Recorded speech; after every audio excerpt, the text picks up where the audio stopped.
एक किसान के पास 100 बकरियों का एक रेवड़ था। किसान के कोई न आगे था न कोई पीछे था। वह बेचारा अकेला रहता था। उम्र भी उसकी काफ़ी हो गई थी। बकरियों के रेवड़ को संभालने में उसे काफ़ी परेशानी होती थी। वह उसके पीछे भागते भागते काफ़ी थक जाता था और खांसते खांसते उसकी काफ़ी बुरी हालत हो जाती थी। आखिर में अपनी हालत से परेशान होकर किसान किसी ऐसे योग्य प्राणी की तलाश में निकल पड़ा जो पूरी मेहनत और ईमानदारी से उसके रेहड़ को संभाल सके। रास्ते में चलते चलते किसान सबसे पहले एक भालू से मिला। किसान ने भालू से कहा, भालू रे भालू, खाने को दूंगा मैं आलू, मेरे रेवड़ को तू संभाल ले, शहद के छत्तों से भी कर दूं तुझे मालामाल। आलू और शहद का नाम सुनकर भालू के मुंह में पानी आ गया और उसने तुरंत किसान की रेवड़ को संभालने की जिम्मेदारी ले ली। किसान ने कहा, ठीक है, लेकिन तुम मेरी बकरियों को पुकारोगे कैसे? जरा बतलाओ तो सही। भालू ने गले को जरा खंगारा और अपनी भारी भरकम आवाज़ में गुर्राया। ऐसी डरावनी आवाज़ सुनकर किसान का मुंह लटक गया। किसान ने भालू से कहा, तेरी डरावनी आवाज़ सुनकर तो मेरी बकरियों का बैठे बैठे ही दम निकल जाएगा। नहीं भाई, मैं तुम्हें काम पर नहीं रख सकता। रास्ते में काफ़ी चलने के बाद किसान की भेंट एक गीदड़ से हो गई।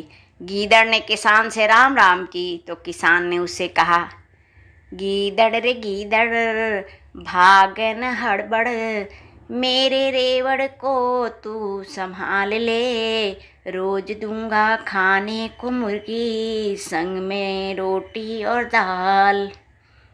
यह सुनकर गीदड़ के मुंह में भारी पानी आ गया। वह सोचने लगा कि जंगल में रोज खाने की तलाश में इधर उधर भटकना पड़ता है। कभी कभी तो कोई छोटा शिकार बड़ी मुश्किल से मिलता है, वरना प्रायः तो शेर और चीतों की छोड़ी हुई जूठन से ही काम चलाना पड़ता है। रेवड़ की चौकीदारी करने से न केवल रोज रोज की भाग दौड़ से मुक्ति मिलेगी, बल्कि खाने की चिंता भी नहीं रहेगी। अतः काफ़ी सोच विचार कर गीदड़ ने रेवड़ संभालने के लिए हामी भर दी।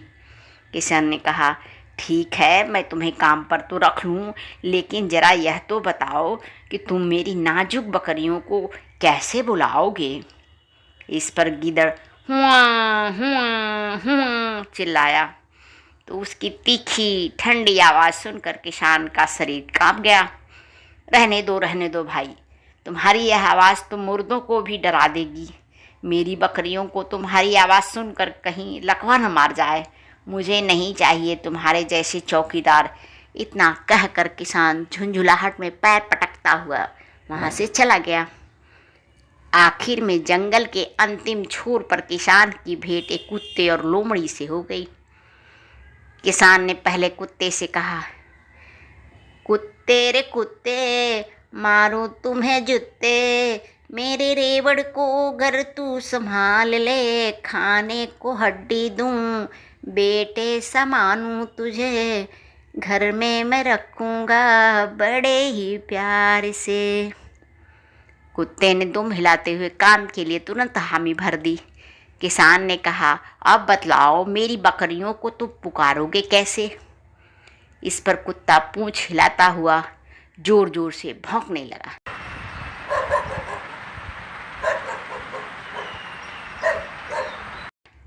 किसान ने मुंह बनाते हुए कहा, नहीं भाई, यह भी कोई आवाज़ हुई? माना ज़्यादा डरावनी नहीं है, लेकिन ऐसी रूखी आवाज़ सुनकर तो मेरी बकरियां समय समय पर चौंक पड़ेंगी। कुत्ते ने निराश न होते हुए किसान को समझाया, देखिए महोदय, किसी भी रेवड़ को संभालने के लिए प्यार के साथ साथ अनुशासन की भी ज़रूरत होती है। ऐसे में न केवल मैं उसके साथ खेलूँगा, बल्कि उनकी लापरवाही पर भौंक भौंक कर उसे चेताया भी करूँगा। लेकिन कुछ किसान को कुत्ते की बात बिल्कुल भी नहीं जची और उसने लोमड़ी की तरफ मुँह करते हुए कहा,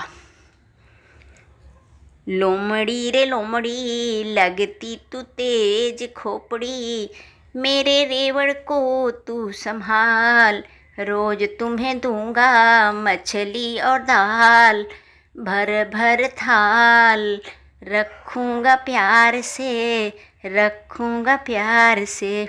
इस पर लोमड़ी ने मासूमियत से कहा, मांसाहार की बात न करें महोदय, यह तो मैंने काफ़ी पहले छोड़ दिया है। अब तो मैं पूर्णतया शाकाहारी हूँ और नियमित रूप से प्रतिदिन 2 घंटे योगाभ्यास करती हूँ, पूजा पाठ करती हूँ। मेरा चुस्त दुरुस्त छरारा बदन इसका परिणाम है। रही आपकी बकरियों को पुकारने की बात, तो उन्हें मैं यूं ही पुकारूंगी, आओ आओ मेरी प्यारी बकरियों, मेरी भोली प्यारी बकरियों, मैं लोमड़ी तुम्हें बुलाऊं, पास अपने बिठाऊं, मुश्किल हो तो मैं तेरी सुलझाऊं, मैं मौसी कहलाऊं। किसान का दिल लोमड़ी की बनावटी बातों और उसकी मीठी गीत सुनकर के बाग बाग हो उठा। उसने ईमानदार कुत्ते की अनदेखी करते हुए धूर्त लोमड़ी को तुरंत काम पर रख लिया। पहले ही दिन रेवड़ की देखभाल के लिए बहाने धूर्त लोमड़ी ने मौका मिलते ही एक बकरी को दबोचा और देखते ही देखते उसे चट कर गई। शाम को बाड़े में लौटने के बाद किसान ने जब अपनी बकरियां गिनी तो एक कम होने पर उसने इसका कारण लोमड़ी से पूछा, तो लोमड़ी ने डरने का नाटक करते हुए कहा कि एक भालू रेवड़ की एक बकरी को उठा कर ले गया। किसान ने कहा, भालू को शायद मैंने काम पे नहीं दिया रखा था, इसीलिए वह नाराज़ होकर के मुझसे बदला ले लिया। अगले दिन लोमड़ी ने एकांत पाते ही एक मोटी ताजी बकरी पर धावा बोल दिया और उसके मांस की जमकर दावत उड़ाई। घर लौटने पर किसान ने गिनने के बाद एक बकरी कम पाया और लोमड़ी से बोला, आज एक बकरी और कम हो गई है।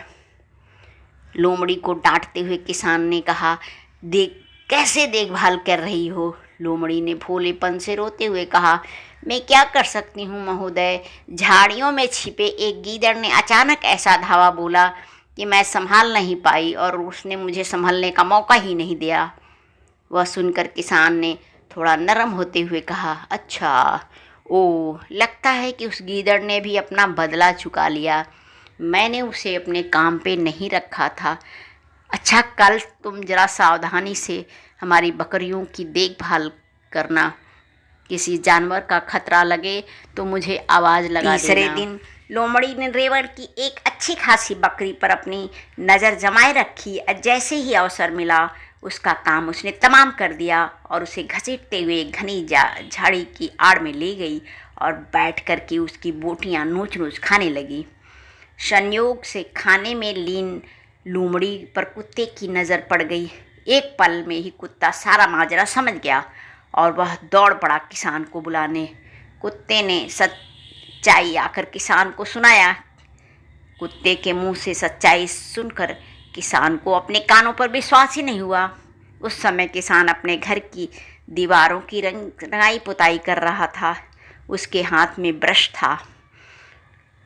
वह उसी को लेकर आग बबूला दौड़ता हुआ कुत्ते के साथ लोमड़ी के पास पहुंचा। अचानक कुत्ते के साथ किसान को अपनी ओर आता देखकर लोमड़ी के तो होश ही उड़ गए। किसान ने कुत्ते की बात को जब सच पाया तो उसको इतना गुस्सा आया कि उसने आव देखा न ताव हाथ में पकड़ा हुआ ब्रश लोमड़ी की खोपड़ी की तरफ जोर से फेंका। पूरी ताकत से उसकी तरफ फेंका गया ब्रश लोमड़ी को तो नहीं लगा, लेकिन सचेत हो चुकी लोमड़ी पीछे के हमले को बचाती हुई जान हथेली पर लेकर पूरी ताकत से भाग खड़ी हुई। लेकिन पीछे से छिटक कर थोड़ी सफ़ेदी उसकी पूँछ में पड़ गई। काली झबरीली पूँछ पर सफ़ेदी का धब्बा पड़ा तो कुछ हिस्सा उसका सफ़ेद हो गया। कहते हैं कि तभी से धूर्त लोमड़ी की पूँछ का कुछ हिस्सा सफ़ेद ही रह गया, जो आज तक है। कुत्ते को उसकी ईमानदारी का फल मिला और किसान ने अपनी भूल को स्वीकार करते हुए उसे अपने रेवड़ का चौकीदार नियुक्त कर दिया। बदले में कुत्ते ने भी यह सिद्ध कर दिखाया कि उसके जैसा वफादार ईमानदार जानवर मनुष्य जाति के लिए इस धरती पर और कोई हो ही नहीं सकता है। तब से लेकर के आज तक किसान की चौकीदारी कुत्ता करता है। हमारी कहानी आपको पसंद आए तो हमारे चैनल को लाइक शेयर सब्सक्राइब ज़रूर कीजिए। धन्यवाद।